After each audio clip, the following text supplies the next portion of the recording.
So the proper courts would be the proper venue.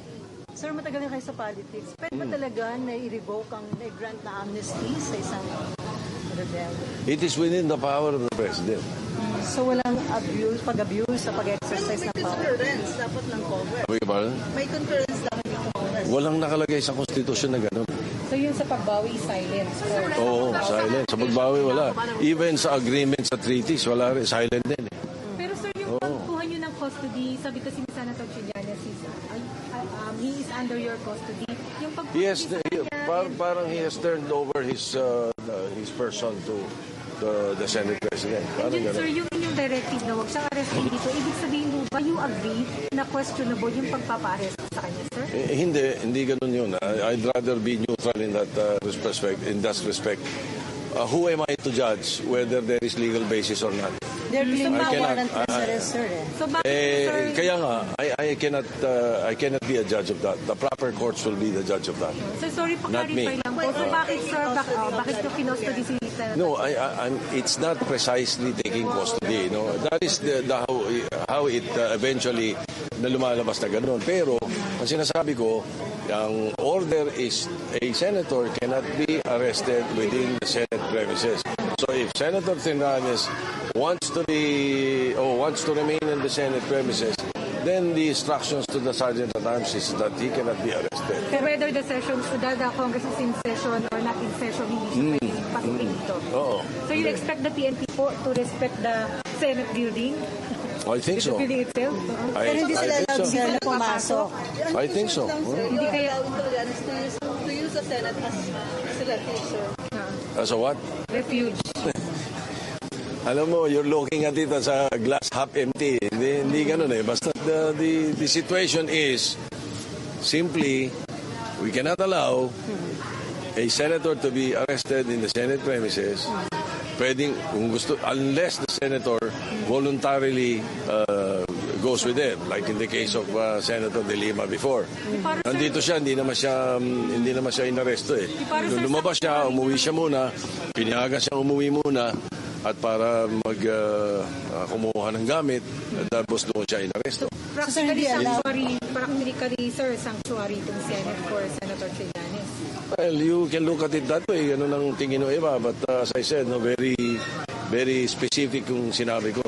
Pero sir, na-coordinate na yun properly sa mga authorities na nandito sa arresting him? Well, you'd better ask the Sergeant at Arms. The instructions that I gave him was very explicit. Dapat pala sir, nagawa din ni De Lima yun. Ginawa niya. Ginawa niya for a night. For yeah. Pero sir, hindi naman to attack, sir, against the Senate as an institution kasi nga pangalan senador. Not at all. No, I don't think so. Not at all. So mayroong mga prerogatives ang executive eh. May mga prerogatives ang legislative. No. So we're just exercising exercising our prerogatives. The President is exercising his prerogative. The Senate also is exercising its prerogative. Sir, kung mag-decide si Trillanes na umalis ng Senate building, wala na kayong jurisdiction doon? Siyempre, wala na kaming doon. It's no longer our concern.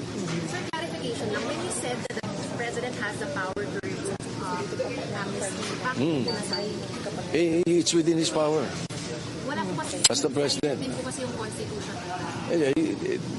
Better they ask the courts about that, but definitely it's within his power.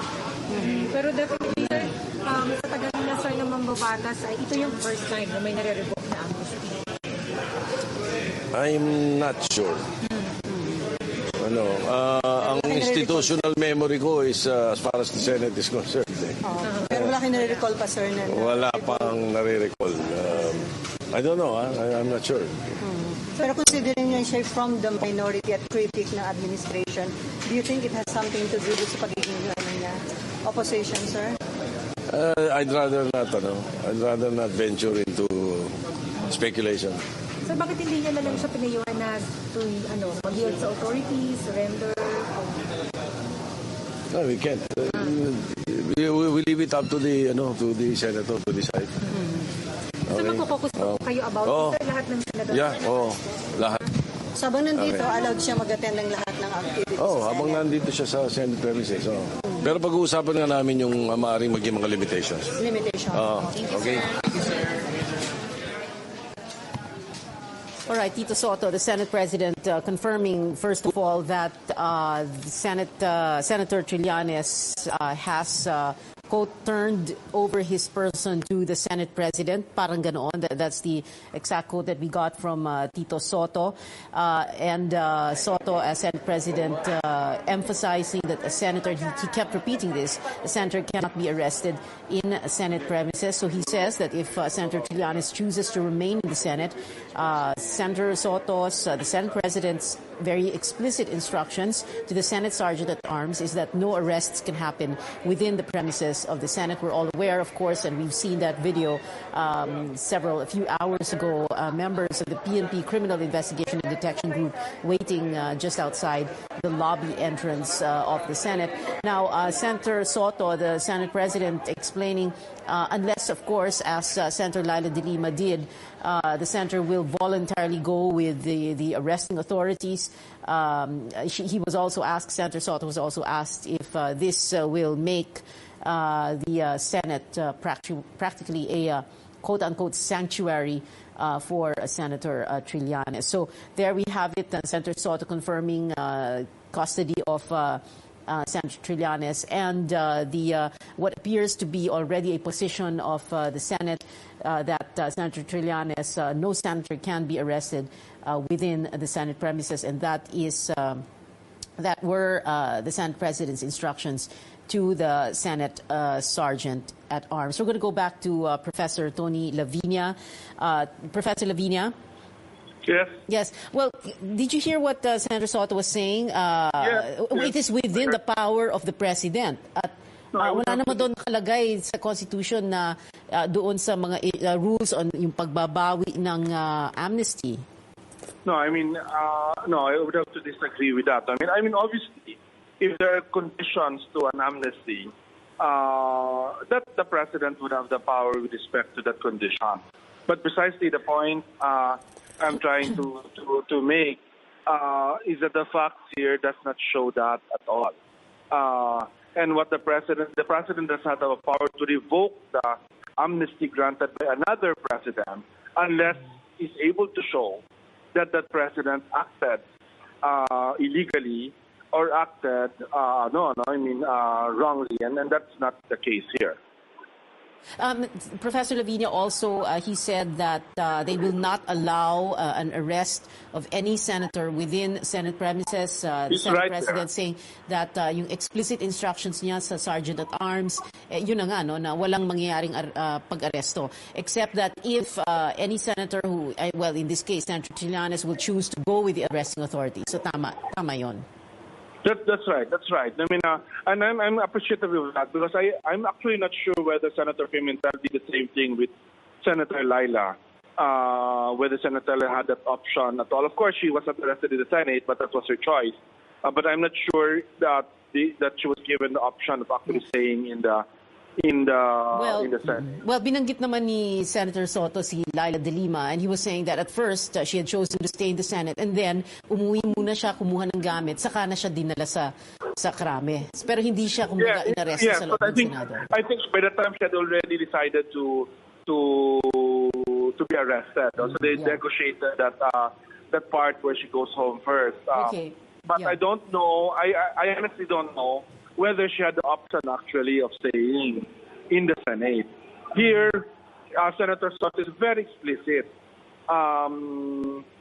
that if Senator Trillanes decides to stay in the Senate, he will not be arrested. That's comforting as from my point of view. I mean, precisely because of the fact that this is a political act and not a legal act. Yeah. Professor Lavinia, in the case of Senator Trillanes, like we all presume, hindi po ba, kapag may arrest, when there is going to be an arrest, there has to be a warrant. Although there is such a thing as warrantless arrest, but that's another matter. How can a warrantless arrest for, di ba, he's not committing mutiny now. There can be no basis for a warrantless arrest. Yeah, oo. So, pero ang pinag-uusapan, and this is something I'm going to ask our justice correspondent in a while, Anjo Alimario, he's waiting on the line, dahil may balita that Justice Department prosecutors are asking or are trying to get an alias warrant for Trillanes. Well, they have to file a case first. Diba? Hindi po ba pwedeng... Senator Trillanes is now a civilian. Noon, hinuli siya. Kasi he was allegedly committing an act of mutiny while he was still in the active service.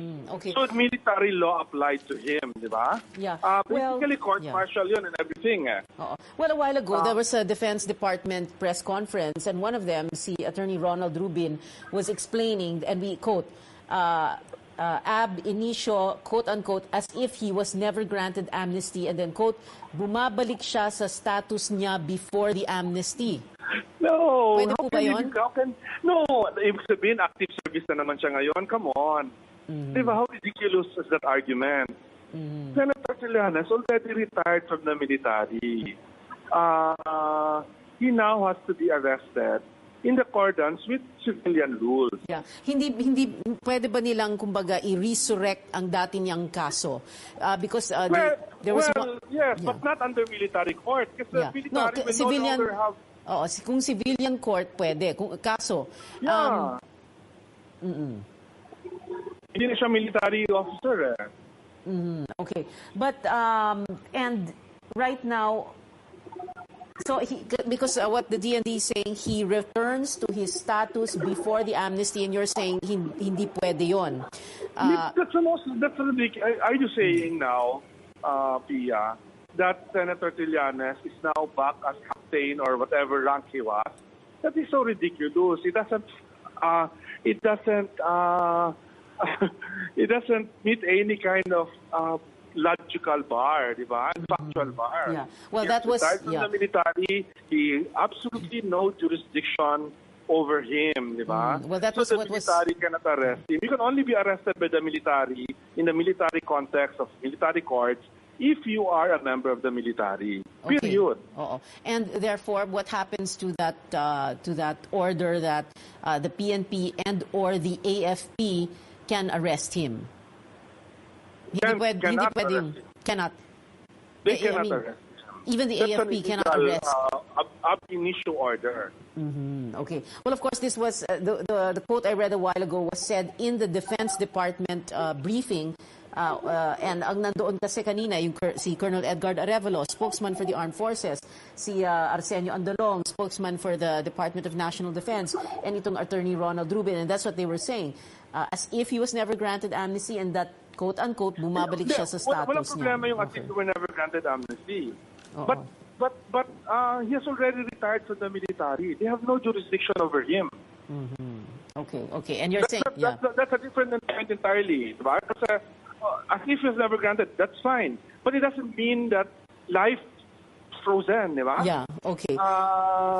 The reason, di ba, basic lang yan. If you mutiny and you're a soldier, you're subject to the military rule. You can be arrested under military rules, di ba? Under a military court, and the trial will be under the military. If you're a civilian, that is no longer the case, di ba? Yes, okay. Because in fact, you will have to be, di ba, under the military system, because you're military, part of your punishment is actually your discharge, di ba? Your dishonorable discharge, your imprisonment, whatever. All of those things can be charged against you. But that is no longer the case when you're no longer a soldier. Okay. All right. Well, Professor Lavinia, anything else you'd like to add before we let you go? Well, I just want to say that this is very blatantly an attack against the opposition and against the critic of the president. It doesn't augur very well for democracy. The consequences, the long-term consequences as well to negotiations with all sorts of revolutionary movements, rebel groups, are endangered because of this act, which is very arbitrary, in my view. Professor Tony Lavinia, thank you, sir, very much for being with us this afternoon. Salamat po, sir. Well, let's go now to our Justice correspondent, Anjo Alimario. He's at the Justice Department, or a while ago he was supposed to have been at the Supreme Court. But Anjo, can you explain to us itong sinasabi mo that prosecutors are trying to get an alias warrant for Trillanes? That's right, Pia. We have now a copy of that very urgent ex parte omnibus motion of the DOJ prosecutors asking the Makati Regional Trial Court Branch 148 to issue whole departure order and alias warrant against Senator Antonio Trillanes. We believe that the DOJ team is on its way to the Makati Regional Trial Court to file this motion, but we were able to obtain an advance copy. Now, Pia, let me read to you portions of what's stated in that motion, and they said that it's been the trial for the coup d'etat case against Trillanes and his co-accused lasted for 7 years, and the prosecution and defense rested their evidence, and that the court, the Makati Regional Trial Court, initially scheduled the promulgation of judgment initially on October 28, 2010, and then it was reset to December 16, 2010. Now, according to the motion filed by the DOJ prosecutors, it's clear that the instant case is still pending with the Makati Regional Trial Court and has yet to be terminated through a promulgation of judgment, which was merely suspended last December 16, 2010.